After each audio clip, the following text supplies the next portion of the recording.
Ivavaka isika tompoko. Sotranao zay ry Andriamanitra ray sy zanakary fanahy masinao. Noho ny fitiavanao anay ny fikambanam-behivavy Loterana. Avorinao eto amin'ity toerana ity, manao ny zaikabe fa fitam-biny folo. Sotranao fa ampahirezinao, amboarinao, tezainao, karakarainao ary toroanao hevitra amin'ny alalan'izany teninao zany. Teninao izay voarakitra ao anatin'ny boky Ester izay. Hoentinay miatrika ny fiainanay andavanandro amin'ny mahazanaka ao anay, mbola eto amin'ity izao tontolo izao ity anay, ary amin'ny mahampanarady anay, mampanarady anao anay. Sotranao fa ianao no mampiteny ny mpanomponao samihafa izay nandahatra, nampianatra, nitory ny teninao teto, mba ahatonga anay fikambanam-behivavy Loterana hanana ny fahalalana, indrindra ny sitraponao, ny famonjenao, ny fitiavanao anay, ny fombanao anay, na dia tsy mendrika izany azahay. Ankehitriny izay dia mbola handre izany teninao zany, dia ny fananao masina no angatanay mba hombanay tsirairay avy, ka tsy ho fahalalan'ny sainay ihany ny teny izay renaisinay eto, fa ho tonga fiainanay ihany koa, tsy eto amin'ity toerana ity ihany, fa indrindra rehefa miverina any amin'ny synodam-paritany, any amin'ny fileovana fitandremana ary fiangonana tsirairay avy izay misy anay any izahay. Dia amin'ny anaranao Jesosy Kristy Manankirevany Nazareta no angatanay izany vavaka izany. Saotra Tompo. Amen. Arak'izany revana dia miara-misaotra an'Andriamanitra isika mahatratra an'ity zaikabe faha fitam-biny folo ny fikambanam-behivavy Loterana ity. Miarabantsika rehetra amin'ny anaran'i Jesosy. Tonga somatsara eto fianaratsoa ary mankalaza n'Andriamanitra amin'izao zaikabe izao. Misaotra an'ireo profoibe ny fikambanam-behivavy Loterana izay manome anjara ny tena amin'ity androany ity, dia ho tain'Andriamanitra mandrakarivonareo ahefabe amin'izany anjara fanompoana izay etsoan'ny Tompo anareo izany. Ranomena n'ity anjara ity aho dia saika kivy teny amin'ny voalohany, saika nankivy dia izao. Ny zaikabe rehetrarehetra natrehana sy natao ho ansapana rehetrarehetra ny asabotsy hariva dia ao doro-tanàna anaovana zaikabe. Dia izay ngamba ny efa mahavitsivitsy neto satria lasa ny an-tsena any, indrindra fikambanam-behivavy zany, maro raha hoentina mody any an-tanàna any dia efa lasa any maro. Za zany tsy eritreritra hoe izy tahaka an'izao intsony isika eto kanefa dia misaotra antsika rehetra ihany koa tonga manatrika an'ity fotoana ity satria mbola asa randroam-pahatelon'ireo raha ny tsasany, tsy fantatra ireo tonga ireo izay iaino ny afatra lahateny farany amin'ity zaikabe ity. Ny lazay ny mpitarika antsika teo dia ny anjara ten'Andriamanitra izay anjarantsika dia ny hoe lahateny izy ity: Andriamanitra miady ho an'ny olony ka mampandresy azy. Dia hovako tahaka an'izao hoe Andriamanitra miady ho an'ny fikambanam-behivavy Loterana ka mampandresy azy. Ary ny Ester toko fahenina ny 10 sy 12 no androrenana an'izany lahateny izany, dia hovakitsika amin'ny anaran'i Jesosy tahaka izao izany. Dia io ny mpanjaka tamin'ny Amana: faingana ary alao ny akanjo sy ny soavaly araka ny voalazanao, ka tadaovy arak'izany amin'ny Mordecai jiosy izay mipetraka eo am-bavadin'ny mpanjaka. Azy asiana latsaka izay rehetra nolazainao. Dia nalay ny Amana ny akanjo sy ny soavaly, ka nampiakanjo amin'ny Mordecai izy, ary nampitaingina azy tamin'ny soavaly, dia nitondra azy ho eny ankalalahana teo an-tanàna, ka niantso teo alohany hoe izao no atao amin'ny lehilahy izay tia mpanjaka homem-boninahitra. Amen. Araka nefa taridresaka natao teo ry havana, dia mankalaza an'Andriamanitra amin'izao zaikabe faha fitam-biny folo izao ny fikambanam-behivavy Loterana. Amin'ny mahazaikabe azy dia rariny tokoa raha ny boky Ester no boky lesona, izay tsy boky lesona ihany moa fa amintsika Loterana dia izao mba manana ny tenin'ny ray aman-dreny anankiray izay hoe tsy hay soratra masina raha tsy iainana. Ka izany boky Ester zany amin'ny fikambanam-behivavy Loterana azy, izany ny boky lesona. Noho izany ny zavatra rehetrarehetra izay efa nampianarina, izay efa notoriana, izay efa nalahatra teto dia ataontsika fiainana avokoa.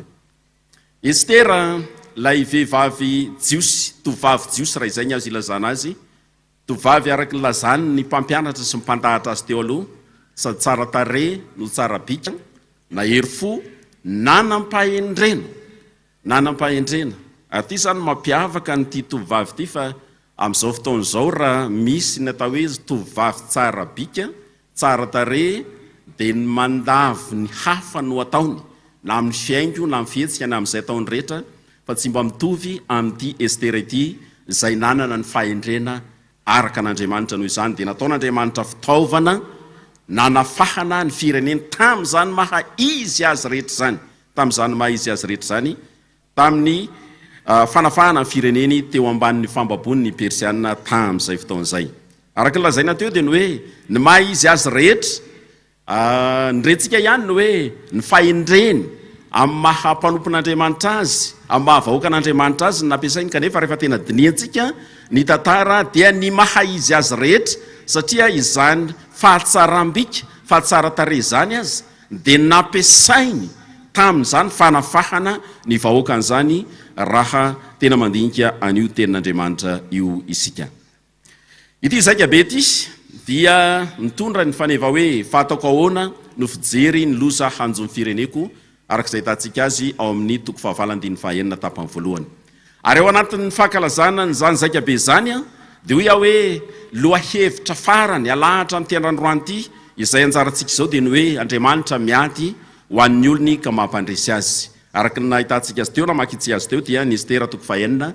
ny andiny fahafolo sy faharak'amby folo no misy an'izay dia ho jerentsika voalohany ny hoe Andriamanitra miady ho an'ny olona Andriamanitra miady ho an'ny olona araka ny fahalalantsika azy ry havana dia miavaka amin'izay rehetra antsony olona na amin'izay apetrany ho Andriamanitra ny Andriamanitra izay ivavahantsika lahateny ty dia mivezivezy eraky ny baiboly zany manao azy noho izany raha ijaon'ny apôstôly ohatra no milaza nyty Andriamanitra ity dia izao no lazany azy Andriamanitra dia fitiavany ao amin'ny jaona voalohany toko fahaefatra ny andiny fahavalo no milaza an'izay ary ny baiboly ray manontolo vonalahatra ny tonita amin'ny maraina teo ny mahafamindrapo azy ny baiboly ray manontolo dia milaza manondra n'Andriamanitra ho Andriamanitra mifamindrapo ary mandrak'izay zany lahateny teny faneva zay najorony ray aman-dreny tamin'ny maraina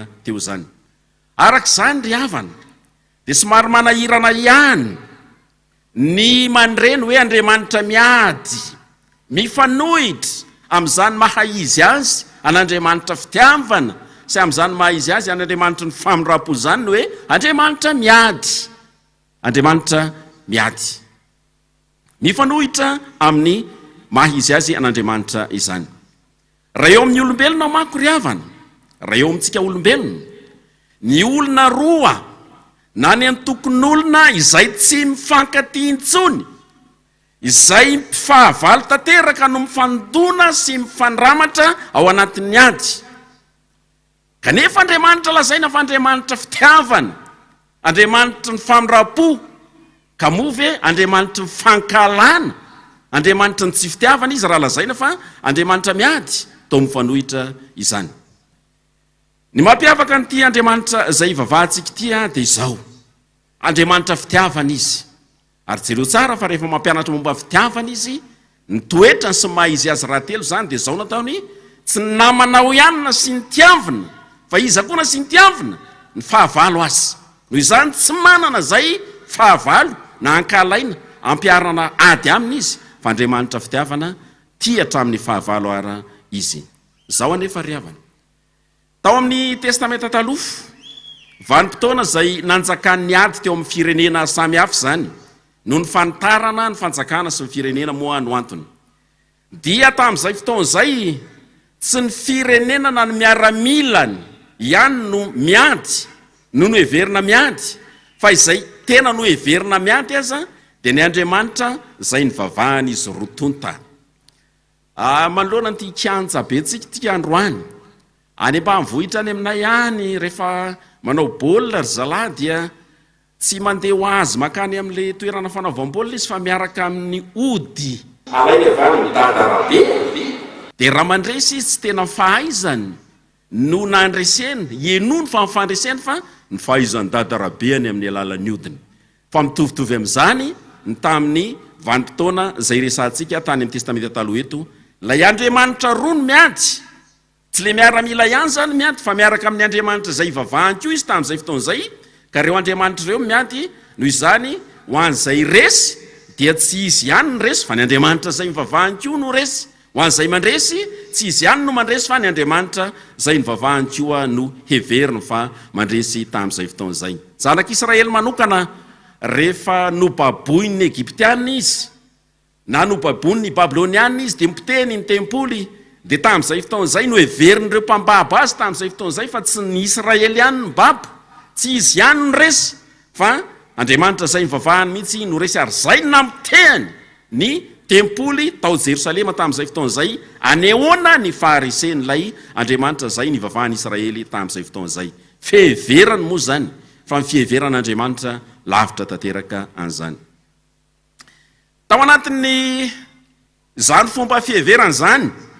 sady ho fametrahana ho fanandratana an Jehova ho any Andriamanitra sy hanotompon'ny heritsi-to eto amin'izao tontolo izao dia nantsiana hoe Andriamanitry ny maro lay Andriamanitra izay mivavahana zay nandikan'ny Baiboly malagasy azy Andriamanitry ny maro fa raha tena adika io teny hoe nadika hoe maro io dia zao ny dikany Andriamanitry ny miaramila Andriamanitry ny ady zay ny tena azo andikana azy zany hoe tsy aveno Andriamanitry ny ady fa ho fanehoana ho fanandratana azy fa tsy misy Andriamanitra tompon'ny hery sy fahefana afaka mandresy eto amin'izao tontolo izao afa-tsy izy rery ihany dia zay no nampitondrana azy an'izany anarana izany hoe Andriamanitry ny maro Jehova tompo maro zay ny hitantsika azy be deaibe ao anatin'ny soratra masina fa raha ny tena izy Jehova tompo Andriamanitry ny ady zay ny azo ilazana azy izy rahatelo dia ny teny any amin'ny Exodosy toko 4:5 hoe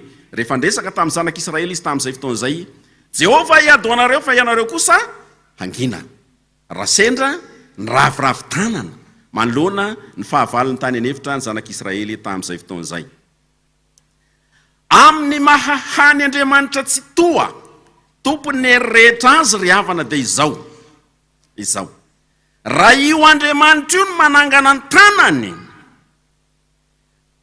ka mamely izay olona mitsangana hiady aminy olevina tanteraka izany olona mitsangana hiady amin'izany aiza mba manandrana hiady amin'Andriamanitra izay ivavahantsika ry havana fa zay sahisahy manandrana hiady amin'izao Andriamanitra izao holevina izy hoy ny fomba fitenitsika hoe ny atody ony tsy miady amin'ny vato fa misy fomba fitenin'ny tanora ihany koa hoe rehefa biscuit zay nitsahan'ny fiara anankiray tonga inona izay tonga vovoka izy ho tsofin'ny rivotra tsy ho hita intsony zay maha izy azy fa manoatra lavitra noho izany ny fahafoanany izay olona sahisahy miate hiady amin'Andriamanitra fa raha io Andriamanitra io no manangana ny tanany hiady aminao na amiko dia eritrereto ny hiafarahanao amin'izay fotoan'izay fa manoatra noho n'ilay biscuit nitsahany fiara teo zao anefa ry havana Andriamanitra ny famindram-po sy fitiavana izy zay no mahatonga atsika rehetra zay mitsangana miady mijoro fahavalon'Andriamanitra io mbola eo satria Andriamanitra ny famindram-po Andriamanitra maharo-po izy raha mampanantena Andriamanitra hoe Yahvé hoe na Jehova hoe izao no hiady fa ianareo kosa angina dia zao ry havana voafehiny ty hevitry ny andiny soratra masiny ty ny tetikadiny izy miteny hoe izao hiady fa nareo angina fa izao ahoana ary ny tetikadiny amin'izany fotoana izany dia mba vakitsika nge ny Joba toko 5:7 hoe na ny Koritianina voalohany toko 7:7 fa zao no voalaza zao ny afetsen'ny Endriany no ety misambotra azy ny afetsen'ny Endriany no ety misambotra azy zany hoe lay hevitra sy fihetsika sy fanao izay entin'ny olona hiady amin'andriamanitra izay ihany no ampiasain'andriamanitra handresy azy raha izay ny azo ilazana azy eto. Retsika eto amin'ity perikopa izay anorenana ny lahateny ity izany ry havana, satria izao raha ho fanalana baraka, eny ho fandringanana amin'ny firenena jiosy ireo mpitarika azy, dia Mordekay sy Ester zany noho ny tsy faneken'izy ireo iankohaka taminy no tanjony Amana sy ny ampangany azy teo anatrehan'ny mpanjaka tamin'izay fotoan'izay, ka nanaovany nitetika samihafa mba hamonoana azy, hanatonana azy amin'ny azo. Dia izao tsy ny mpanompon'Andriamanitra izay tetika izay ihany nampiasain'Andriamanitra handresena ny Amana. Tsy lay olona zay no kendrena antona teo amin'ny azo ny antona teo, fa i Amana zay neritreritra hanatona ny Mordekay sy Ester teo ny antona teo. Zay ny fomba fiadin'Andriamanitra raha izy no atao hoe Andriamanitra miady.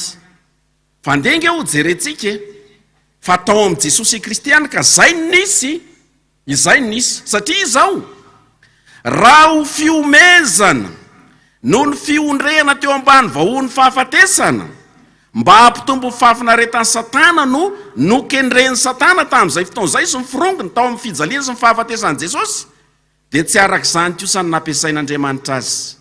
Zao manko ny Satana nandevoly araka ny any amin'ny Genesis 3 any, dia nitenenin'Andriamanitra hoe vovotany no hoaninao. Inona ilay vovotany eo amin'ny 3:7 fahafatesana no lazaina hoe vovotany rehefa maty ny olona dia miverinao fahafatesana izy. Zany hoe lay vovotany eo amin'ny 4:7 amin'ny Genesis 3 zany zay lazaina fa ho sakafon'ny menarana dia tsyna fa lay fahafatesana aty amin'ny 7. Tsy hoe hoanin'ny Satana mahafinaritra azy, fa izao ny antom-posiny ny fahafinaretany eo amin'ny asany sy ny fiaimpenany rehetrarehetra dia ny fahafatesana. Jesosy Kristy dia notarihiny raha izay ny azo ilazana azy nampiasany an'ireo mpanompony maro samihafa mba ho antona eo amin'ny azo ho tratran'izany fahafatesana izany. Kanefa izay lalan'izay no nataon'Andriamanitra handresena handevonana ny Satana sy ny fahafatesana, satria izao tsy nijanona maty ihany Jesosy fa nitsangana tamin'ny maty izy. Rehefa nitsangana tamin'ny maty izy tsy misy tsony zany lay vovotany araka ny lazainy Genesis 3:7 isitrahany. Dia noho izany tsy ny fahafatesana ihany ny randresy, tsy niota tampiny fahafatesana tampiny niota zay fa maty amin'izany ihany resy, fa na dia nidevoly koa azy dia resy manolona an'izany fitsanganana Jesosy tamin'ny maty zany. Nidevoly neritreritra fa iome eo fa tonga antsika mitanjona lay seho azo zanak'Andriamanitra maty eo amin'ny azo fijaliana. Kanefa tamin'izay lalan'izay no nandresen'Andriamanitra azy, satria nitsangana tamin'ny maty ihany koa Jesosy Kristy. Lohatenintsika eto dia milaza ny hoe Andriamanitra miady ho an'ny olona ka mampandresy azy. Arak'izany dia voafaritra mazava tsara ny hoe ny olona izay mandray ny vokatsoan'ny ady ataon'Andriamanitra olony, fa tsy olona, olony. Ny hoe olony dia manambara fa Andriamanitra miady ho amin'ny olony, miady ho amin'ny fananany. Ireo fananany, ireo zanany, ny fireneny, ireo no soloiny tena amin'ny ady izay ataony. Noho izany amin'ny maha olony antsika, amin'ny maha zanany antsika, adidiny rahatelo amin'ny maharay azy ny miaro atsika amin'izay fahavalo rehetra. Adidiny rahatelo amin'ny maha-Andriamanitra ray azy ny miaro atsika zanany amin'izay fahavalo rehetra mitady hanimba ny fiainantsika na ara-teny zany na ara-panahy. Raha lazaina ny ry havana fa Andriamanitra miady ho an'ny olona dia fanambaran-tenany amin'ny maha-Andriamanitra rainy azy zany, raintsika azy zany, ary fanambaran-tena filazany fanoroany atsika ho zanany izany. Noho izany, izay ny filazany tsara lehibe ho atsika amin'ny alalan'ity lohateny ity. Raintsika Andriamanitra, ray mpiaro amin'ny loza sy ny fahavalo rehetrarehetra izy, satria zanany ao ambany fiahiny sy ny fikarakarany isika. Andriamanitra miady ho an'ny FBL ka mampandresy azy. Ny fikambanam-behivavy Loterana ny FBL dia fikambanan'ireo vehivavy efa nampandresen'Andriamanitra ny ota sy ny fahafatesana ary ny devoly.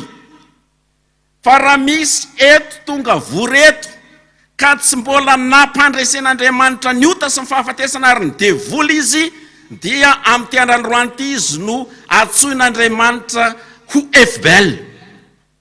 Ny antony azy eto FBL fa matoa izy FBL dia efa nampandresen'Andriamanitra ny ota sy ny fahafatesana ary ny devoly tao amin'ny Jesosy Kristy sy ny ady fijaliany izy.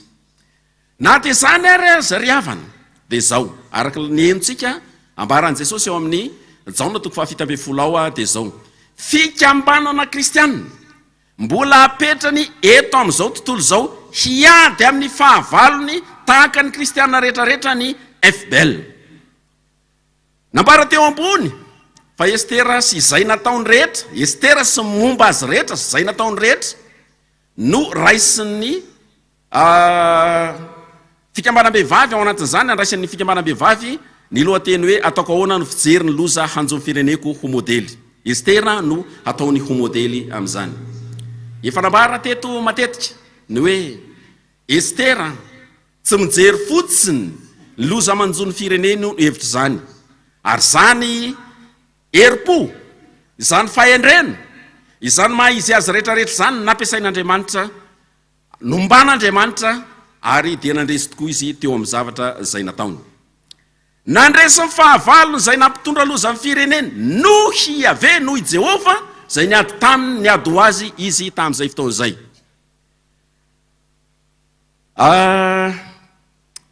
Tamin'ny lakamisy nisy ilay lohateny hoe ny herin'ny fanakamalemy, dia somary sahirana ihany mandre an'ilay hoe fanakamalemy. Fa ny lehilahy mety ho fanakamalemy izy, manana an'izay mampalemy azy izy. Vehivavy manana an'izay mampalemy azy izy ka ilazana ny azy io fanakamalemy. Rehefa mijery ny famoronana ny lehilahy sy ny vehivavy sika dia ao amin'ny Genesis 2:2 teo amin'ny taola tehezana nangalana ny Eva. Asa zay mba fantikaditsika sy famakitsika ny soratra masina io. Fa nahoana reny tsy nofo ny nalainy Andriamanitra ka namorona ny Eva, raha nofo manko maninona no nitaolana izy zay? Malemy no nitaolana ny nofo. Fa nahoana nitaolana no nalainy? Fa tsy nofo ny nalainy. So dia efa misy dikany amintsika fikambana-behivavy na vehivavy zany. Fa taolana no nanalana anareo, na nanarina anareo fa tsy nofo malemy. Noho izany tokony ho mahery tahaka an'izany taolana. Nangalana nanamboarana anareo zany koa ianareo. Zay mahasahirana amin'ilay hoe fanakamalemy. Faharoa dia izao, le hoe teo amin'ny taola tehezana dia izao, izay ny mahatsara anay lehilahy eo. Anay tsy tsara raha tsy teo ny taola tehezana. Za aloha dia andro lehibe anankiray manokana ho anahy ty androandroany ity. 7:30 andro no napakarako any Rafaly manana mamy mpanjaka vavy, Rafaly manana mamy Estera handapa.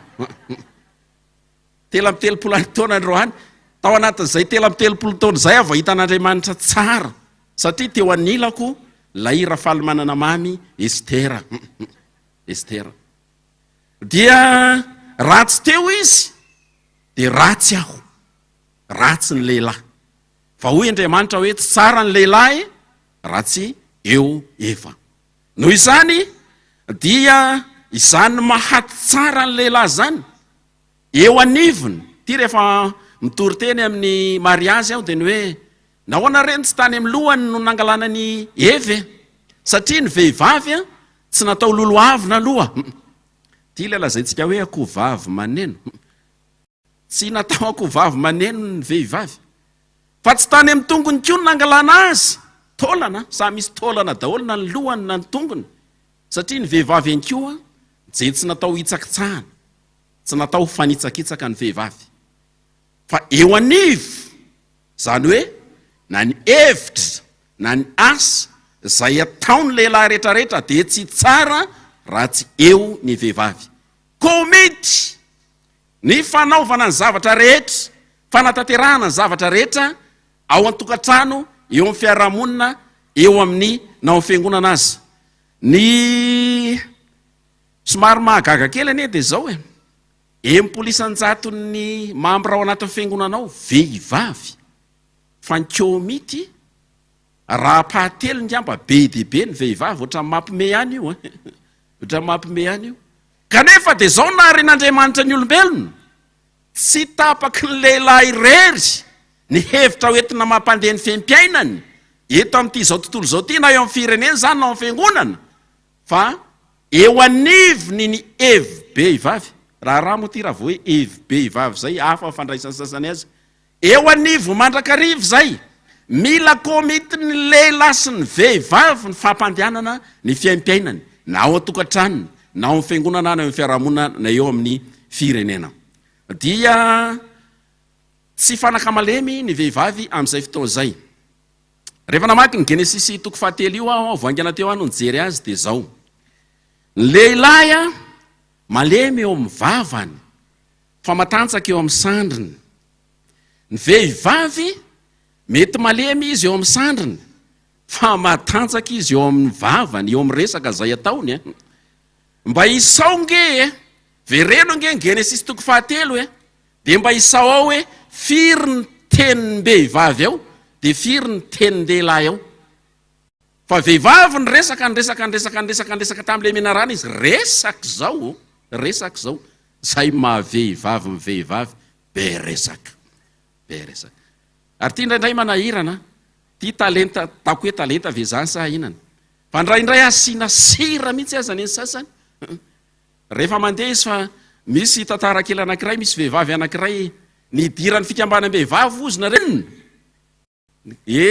ty lo gidragidra ao atokantrano dia voafefe izy eo atokantrano fa tsy hitan'izay voana ny tokantranony fa rehefa mba mampy raha fikambanam-behivavy izy dia mba tafavoaka ny tokantranony fa inona ny ataony rehefa tonga any am-piangonana amin'ireo fikambanam-behivavy reo koatra n'ilay vehivavy io Genesisy toko fahatelo io no lazaiko be resaka asinisira ny resaka fa ny vadiny aza tatarainy ihany zay ataony rehetrarehetra vadiko hitaka an'izao le hitatararanykeo an'io dia hahazo le vadiny dia mamprisy ataovy an'izao kia any amin'ny FBL any amin'ny fikambanam-behivavy zany no atao fa jereo nga ao anatin'ity texte le Genesisy toko fahatelo teny vehivavy resaka fa rehefa tonga teo amin'ny raha lehilahy tsy mba mila resaka zany fa tonga dia action tonga dia tia ny voankazo tonga dia nataony adama ina le voankazo tonga dia nohaniny tsisy resaka zay ny maha izy azy ny lehilahy ny lehilahy zany tonga dia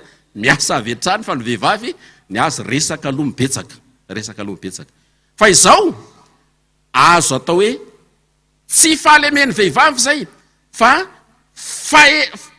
ino ty hery ho an'ny vehivavy raha ohatra ka ampiasainy araka ny sitrapon'Andriamanitra le fahaizany miresaka sy ny resaka zay ataony voalaza teto be dehibe ny hoe raha ny tenin'Andriamanitra no lazainy be dehibe ao amin'io resaka be dehibe zay lazain'io herin'zay hoentiny mandresy eo amin'ivon'ny fiangonana eo anivon'ny firenena sy ny fiarahamonina zay misy azy fa raha any ankoatran'izay dia mitovy aleo amin'ny Genesisy toko fahatelo ihany resaka ataony amin'ny Satana ny be dehibe tsy mety izay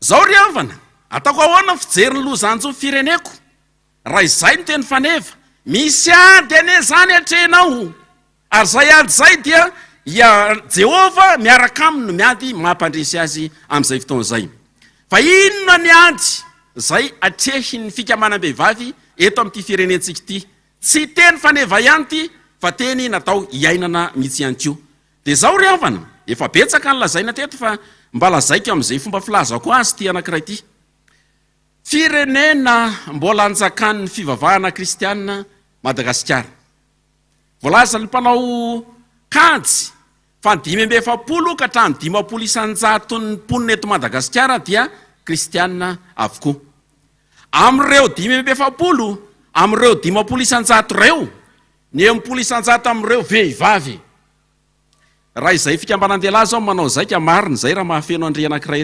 ry tsy mahafeno an'iny zay asa rovinany zay ka be ny fikambanan-dehilahy vao tamin'ny heritaona tany Toliara fa tsy fantako tao amin'ny trano vato ngasa taiza nanaovana zay dia omby fa risy tady trano tafy aza saika anaovana an'ity zaika be antsika ity tsy omby ny zaika be ny fikambanam-behivavy io manam-pirofo fa 10 isanjato farafahakeliny ny vehivavy ny kristianina ao anatin'ny fiangonana dia vehivavy avokoa am'ireo 50 na 500 kristianina reo zany a ny 100 dia kristianina.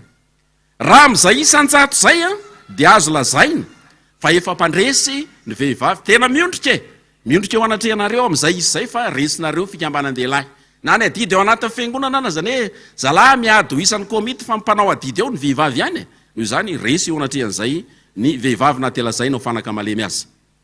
Azo lazaina ry havana fa taterahan'Andriamanitra amin'ny alalan'ny fiheveran'ny fiarahamonina zany fahalemen'ny vehivavy zany tokoa ny fanjakany eto amin'izao tontolo zao satria iza no mameno ny fanjakan'Andriamanitra ny vehivavy dia tia mampatahotra azy ny hoe any an-danitra any a ohatra ny vehivavy ny be dehibe ihany zay lehilahy ohatra no vitsivitsy ny tonga anyko zay isany ety an-tany ihany no isany hatrany an-danitra ko engany mbo be dehibe nareo ny tonga any fa ny mampalahelo dia izao ny 570 ny 50 isan-jato kristianina eto Madagasikara fa tsika mba voalohany eran'izao tontolo zao a inona maha voalohany atsika inona maha voalohany Madagasikara eran'izao tontolo zao ny fahantrana sy ny fahalovana dia ty mampametram-panontaniana ny hoe 570 ka hatrany 50 isan-jato kristianina ny 10 isan-jato amin'ireo vehivavy malagasy nefa Madagasikara nefa lohalaharana amin'ny fahantrana sy ny fahalovana.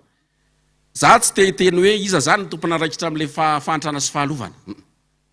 Tsy tehiteny fa te hanetsika ny ampom-behivavy betsaka ao anatin'ny fiangonana amin'izay fotoan'izay satria zany ny loza mananontany efa manafika an'ity Madagasikara zay misy atsika ity.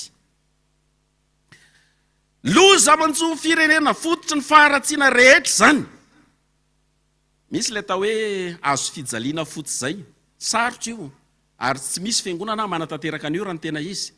Teto fianaratsoa teto tadiditra tamin'izay mbola mpianatra ny salta nitsanga an'izay ina le azo fijaliana fotsy fitoriana filazantsara amin'ny mpivarotena za aloha tsy saha za tsy saha ataonao ahoana fitoriana filazantsara amin'ny mpivarotena fa io zany alisany anankiray betsaka ny taka io tsy saha mitory filazantsara amin'ny mpivarotena zany hoe mandehandeha ny akazondrano any amin'ny alina sy amin'ny firy alina any zany dia asa raha anray filazantsara anao izy na ianao nitorian'ny filazantsarany rehefa aveo zay mampatahotra hoe zany tsy asaiko fa izao raha ohatra ka loza manjo ny firenentsika fototry ny faharatsiana rehetra ao anatin'izay le nresahako teo vehivavy any ny akamaroan'ny mpivarotena amin'izao fotoan'izao loza manjo ny firenena zany fototry ny faharatsiana rehetra misy eto amin'ity zao tontolo zao ity zany dia zao zany loza iadivana sy ijoroany fikambanam-behivavy 10 isan-jato ao amin'ny efelema vavolombelona ijorono zanak'Andriamanitra tokoa eo amin'ny maha izy azy sy ny fehpenany rehetra eto amin'ity nosondrazantsika ity. Raha zanany tokoa sika dia hiaro antsika amin'izany lay iraitsika ka hampandrisantsika amin'izany. Ny fiadivana sy ny fijoroana ao vavolombelona manoloana fahantrana sy ny fahalovana ary ny faharatsiana rehetra dia tsy vita ny hoe fitoriana filazantsara ambony pilipitra sy ny fitondran-tena eny amin'ny arabe sy ny isan-karazany ihany fa izao tsy maintsy taterahina amin'ny alalan'ny asa ihany koa izany. Tsy maintsy taterahina amin'ny alalan'ny asa ihany koa izany. Zao ny tsarovo ry kristianina malala. Ny maha izy azy ny zanaky ny fanjakan'Andriamanitra dia izy miasa ary manao asa tsara. Vakio any Matio 5:20 ka hatramin'ny 7. Vakio any Genesis 2:2 fa noforonon'Andriamanitra ho tahaka ny endriny no zanantsika mba haninona hiasa sy hitandrina azy. Hiasa sy hitandrina azy. Ary hoy Paoly apôstôly hoe fa voaforona tao amin'ny Kristy tsika mba haninona hanao asa tsara. Ny ijoroana ao vavolombelona handresena zany loza manantanina ny Madagasikara zany dia tsy maintsy taterahina ihany koa amin'ny alalan'ny asa. Mba handresena zany fahantrana sy ny isan-karazany zany. Mila miasa ary manao asa tsara ihany koa ny fikambanam-behivavy loterana. Tsy mivavaka, tsy mandany vola manao zaika be aty fianaratsoa ihany. Betsaka mako manao an'izany hoe dia mivavaka tsika dia apetraka tsika eo anatren'Andriamanitra fiainantsika dia aveo mandresy an'izany tsika.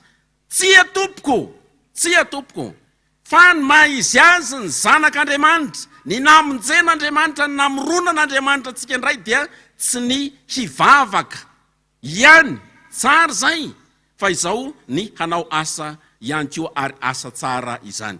Fa izay no andresentsika n'izany loza mananontanina ny firenena izany. Hoy ty manampahaizana filozofika rosiana anankiray Karl Marx. Ry ramatoa mpianatra mpanao littéraire mahay an'ity tsara. Zao ny teneniny, la religion c'est l'opium du peuple. Zany hoe ny fivavahana dia rongony ho an'ny vahoaka. Ny rongony ry havana dia tahaka ny paracetamol. Rehefa marary nify ianao dia mihinana paracetamol, dia inona no miseho? Mijanona lay fanahitana fa lay aretina tsy sitrana. Lay aretina tsy sitrana fa lay fanahitana fotsiny no mijanona. Ny fampianaran'ny fiangonana fa natao an'ny fanahy ihany lanitra, tsy ho an'ny fanahy ihany lanitra. Jesosy manontolo ilay satatra izay efa nodomany rehetra no any an-danitra. Noho izany ianao manontolo io aoriany ny faharian'Andriamanitra fitsanganany tena maty, za manontolo ity no andova lanitra fa tsy apahany aminao dia mifanahy ihany, satria Jesosy santatra izay efa nodomandry any an-danitra manontolo zay. Kanefa ny fiangonana no mampianatra ny hoe ho an'ny apahany ao amin'ny olona ihany dia ho an'ny lanitra, ho an'ny fanahy ihany ny lanitra. Io no mahatonga ny olona tsy hevitra ny fiainany eto tany. Ary raha vao zay izy, marina ny lazain'ny Karl Marx. Marina ny lazain'ny Karl Marx. Lasa fampitoniana azy ao anatin'ny fahantrana eto tany ihany ny fivavahana. Dia tao akory fa any an-danitra any no fonenako. Fa ny eto tany eto tsy maninona raha mihinana izay tsy fihinany azy aho. Tsy maninona satria ny any an-danitra any no fonenako, ny fanahiko io any. Dia betsaka ireo ten'Andriamanitra zay lasa diso ny fantikana azy. Ohatra ny hoe lazay soratra masina ny hoe jereo tsara amin'ny Luka 5:5-6. Inona moa sy ho azony olona raha mahazo zao tontolo zao izy kanefa very ny ainy? Io ten'Andriamanitra io fe mampianatra antsika ny hoe aiza mahazo ny filanao eto ambonin'ny tany ianao. Fa zay ny fandraisantsika an'iny hoe tsy maninona na dia mahantra azy eto ambonin'ny tany ity fa vovonjy ny tsy atompoko. Fa izao no ambarany, raha ataonao ho zava-dehibe noho ny fiainanao ao amin'Andriamanitra ny zavatra eto amin'ity zao tontolo zao ity, tsy mety zay. Fa no arian'Andriamanitra ny artikula voalohany, mino an'Andriamanitra ray tsy tompanao ny lanitra sy ny tany aho, hinotsika zany. Dia ahoana ny hevitra zany? Mino aho fa izy ny mahameny zavatra rehetra ilaina amin'ity fiainana ity, zany hoe tsy sitrapon'Andriamanitra zany ny hanomezana ny zavatra rehetra ilaina eto amin'ity fiainana ity. Fa raha ataonao mihoatra no Andriamanitra zay no mahadiso anao, zay no mahadiso atsika. Fa tsy atao mihoatra no Andriamanitra, fa Andriamanitra no voalohany ary faharoa, tsy maintsy ilaitsika izany. Dia mbola diso ihany koa ny fahazon'ny olona ny hoe sarotra ho an'ny mpanan-karena ny miditra ny fanjakany lanitra. Dia manao tsintsina ny fiainana, tsy miraharaha ny fiainana andavanandro ny olona satria sarotra ho an'ny mpanan-karena miditra ny fanjakany lanitra. Fa mbola mitovy amin'ilay teo any nahoana n'izay, satria ilay arena nataony ambony no Andriamanitra, dia zay mahasarotra azy. Tsy mampianatra mihitsy ny olona mba hitoetra ao anatin'ny fahantrana eto an-tany, nanao tsintsinina ny fiampinany eto Andriamanitra ry havana. Paoly apôstôly dia miteny hoe zay tsy miasa izy, aoka izy tsy haninona, aoka izy tsy hihinana. Fampianarany Paoly apôstôly, fampianarany soratra masina zany. Itsika dia mianatra ny didy folo.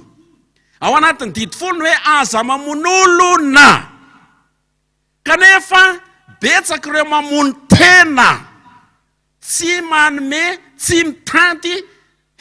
Raharahany tao amin'ny Facebook tao nisy sary hitako indray mandeha, tsy niona nandritry ny 2 andro ny vehivavy anankiroa. Dia tafahoana tapoka izy fa adiny 470 izy niresaka ihany. La niresaka amin'ny fotoana rehetra. Rehefa la niresaka amin'ny fotoana rehetra tokony hanaovana asa, dia maninona zay? Tonga ho azy raha fahantrana. Mamono tena! Mamono tena! Mandika ny didy hoe aza mamon'olona, zay kamo, zay tsy mampiasa ny maha-izy azy rehetrarehetra mba hahazoany filany eto amin'ity tany ity. Mamono tena, mandika ny didy hoe aza mamon'olona izany. Mbola mahatonga ny fivavahana ho tondrongony, fampitoniana ny fanaitaina ny olona ao anatin'ny fahatraniko, ny fahazahoana na ny fampianaran-diso ny andiny soratra masina ny hoe no famandratsy mahazo mandova ny fanjakan'Andriamanitra. Tany Karamalaza teo avy nisy nantany hoe dia ahoana zany pastora hoe no famandratsy mahazo mandova ny fanjakan'Andriamanitra ka tsy mba ninona izy raha menao anatin'ny fijaliana sy ny fahoriana isan-karazany aza fa mifanany mandova. Tsy zany ny tiany io ambara ny hoe nofo amandra eto dia le nofo ota izany tsy mahazo mandova ny fanjakan'Andriamanitra fa ny nofo zay na ny ray ny faharian'Andriamanitra azy ndray zay no mandray mandova ny fanjakan'Andriamanitra. Dia be dehibe ny fampianaran-diso mahazo atsika any fiangonana any manjary mahatonga ny fivavahana kristianina lasa rongo ny fampanginana ny fanaintainana na ny fahoriana mahazo ny olona eto amin'ity tany ity ihany, mahatonga azy ireo tsy eritreritra ny fiainany eto amin'ity tany ity.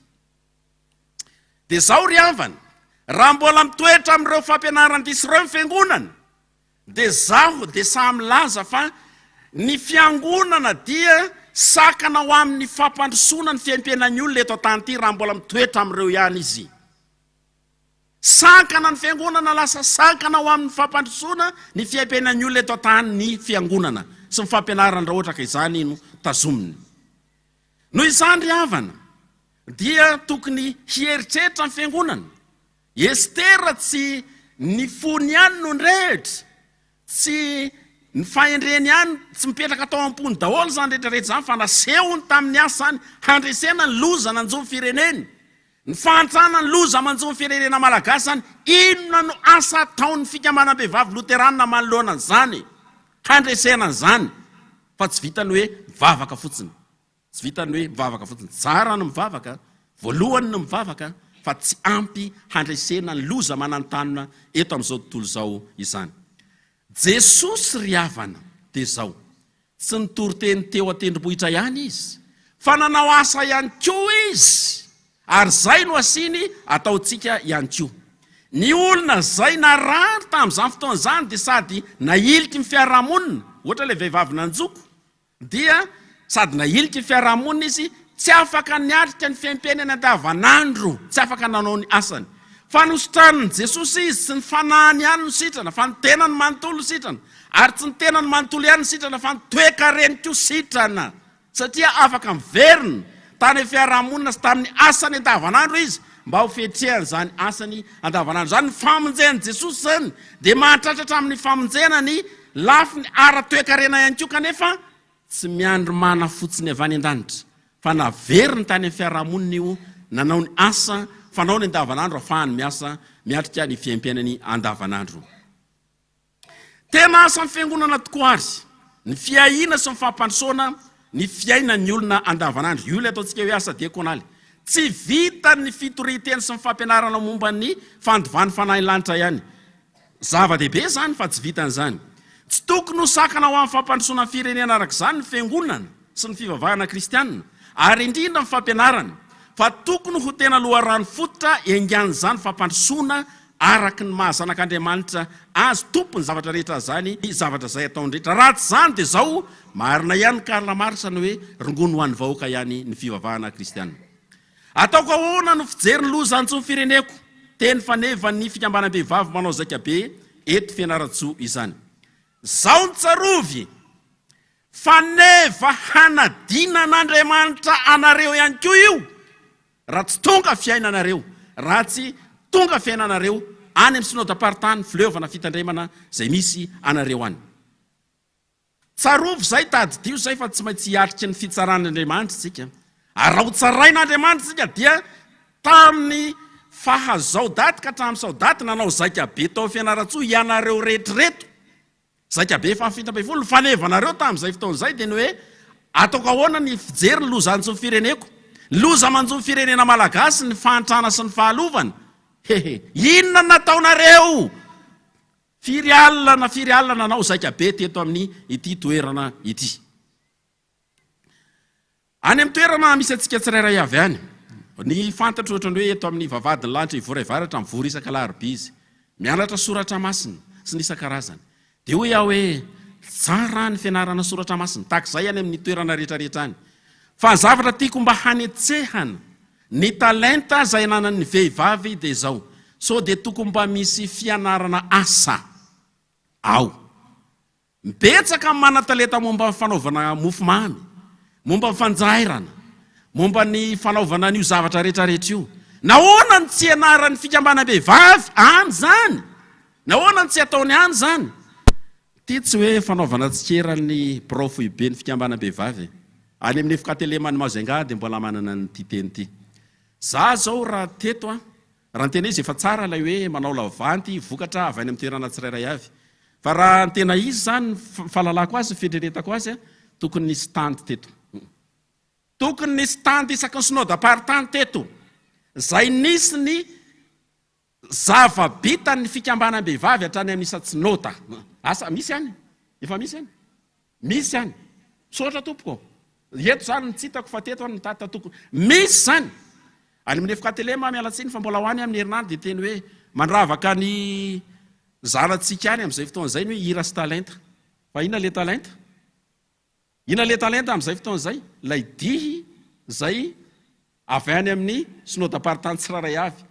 Dia asiana hoe evanjelika fotsiny. Tsapiky evanjelika. Kilalaka evanjelika. Ny dia amin'izao fotoana izao nefa ina nampandiziny? Mialatsiny aminareo vehivavy. Izay ve ny talentan'ny efikatelema? Zay ny talentan'ny kristiana. Mampime. Tokony eritseritsy izy amin'izay fotoana izay. Misaotra anareo fa misy an'izay ihany. Zay zany tokony ho zava-dehibe. Misy ny stand isaky ny synodam-paritany. Zay anehoana ny talentany zava-bita ataon'ilay isa-tsinodam-paritany any. Misaotra tompoko noho izay zavatra izay.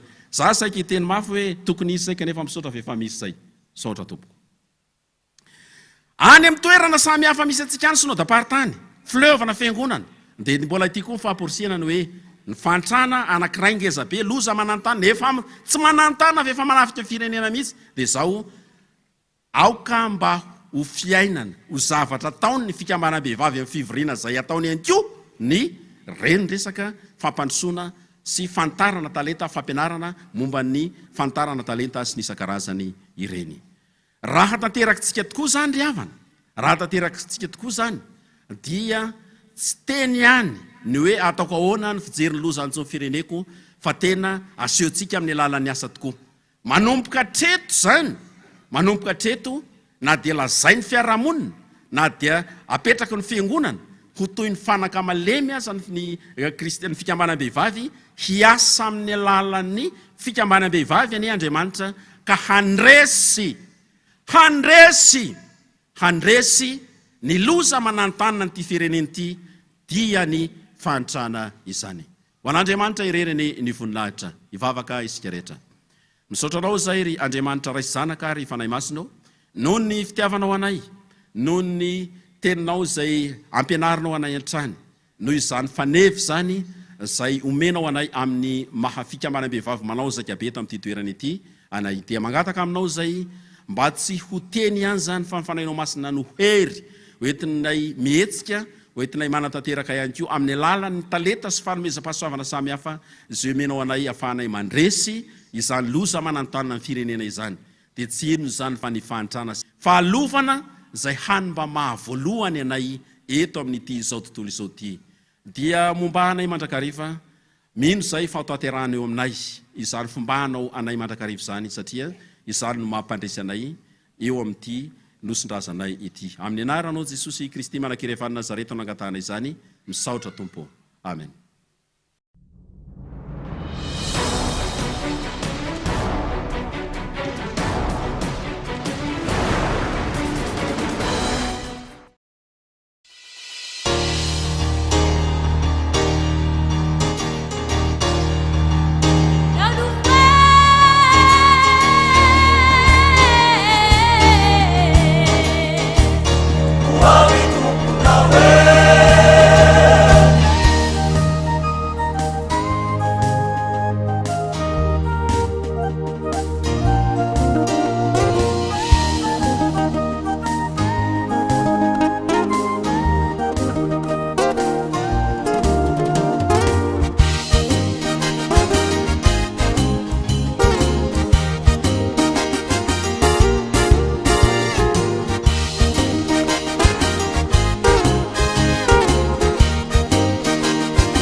Famo, Jesus,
Power.